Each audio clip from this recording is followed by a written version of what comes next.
membacakan hasil diskusi dari kelompok kami. Perkenalkan, nama saya Harna Magusti. Bahkan nama saya Siti Nurhani. Saya Zahra Ananda Mutia. Saya Sylvia. Saya Siva.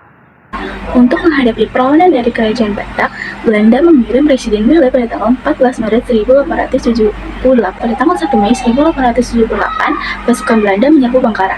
Pusat pemerintahan Sisingamaraja Belanda berhasil merebut Bangkara pada tanggal 3 Mei 1878. Sayangnya pada akhir Desember 1878, beberapa daerah seperti Blitar, Labu Siregar, Nagasaribu, dan Mutaginjang berhasil ditaklukkan oleh pasukan Belanda. Pasukan Sisingamaraja menghadapi keterbatasan dalam hal persenjataan, sehingga mereka menjalin kerjasama dengan para pemimpin di Aceh untuk merancang taktik perang yang efektif.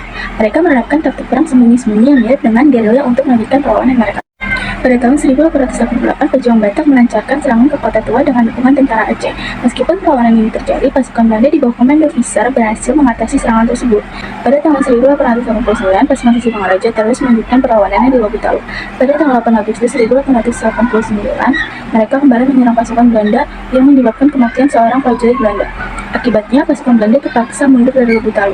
Namun akhirnya Belanda berhasil merebut kembali kendali atas Lubuk Talu setelah mendapat bantuan dari Padang. Pada tanggal 4 September 1889, Hitapang juga mengalami kekalahan. Pasukan Batak terpaksa melakukan penarikan mundur ke Pasimburan. Namun dalam proses penarikan tersebut, pasukan Belanda tiba-tiba menyerang mereka, memicu pertempuran sengit di antara kedua belah pihak. Pasukan Batak dan Belanda terlibat dalam pertempuran sengit di mana keduanya tidak ingin menyerah. Belanda melewati dengan ketekunan perlawanan yang terus dilakukan oleh Sisingamaraja, sehingga mereka mencoba mencari jalan diplomatis. Namun tawaran perdamaian dari Belanda ditolak oleh Sisingamaraja dengan tegas. Tindakan ini membuat Belanda tersinggung dan sebagai respon mereka memanggil pencari jejak Afrika untuk melacak keberadaan Sisingamaraja. Tahun 1906, Sisingamaraja terus memimpin perlawanan. Namun sayangnya panglima perangnya yang bernama Amandopang Manilang ditangkap oleh pasukan Belanda. Pada tahun yang sama, penasehat Sisingamaraja yang bernama Guru Somaling Berdiri juga ditahan oleh pihak Belanda.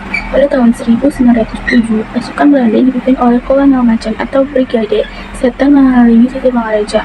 Meskipun demikian, semangat perlawanan sang raja tidak pernah surut, dan ia terus bertahan menghadapi serangan tersebut.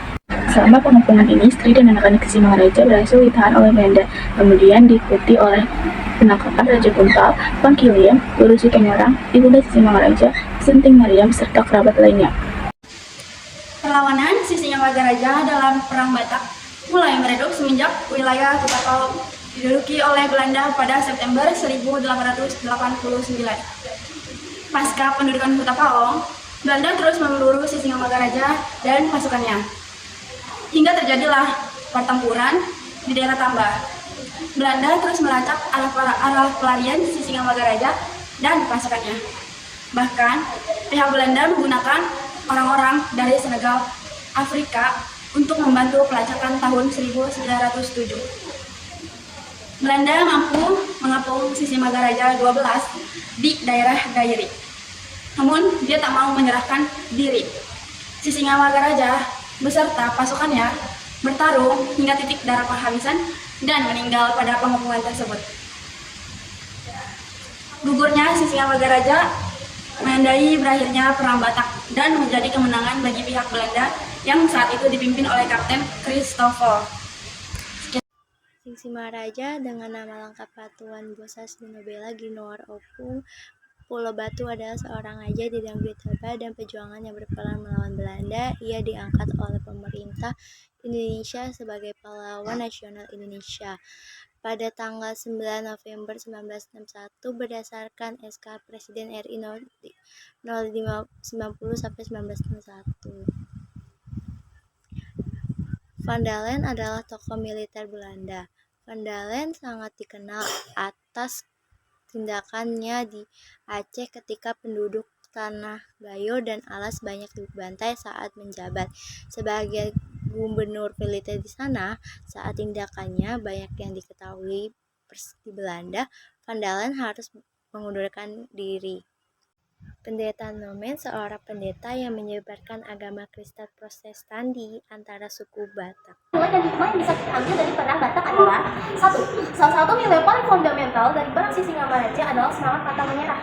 Sikap pantang menyerah ini terbukti pada gugurnya Raja Sisingamaraja dalam pertempuran. Beliau tetap menolak menyerah meskipun beliau terdesak.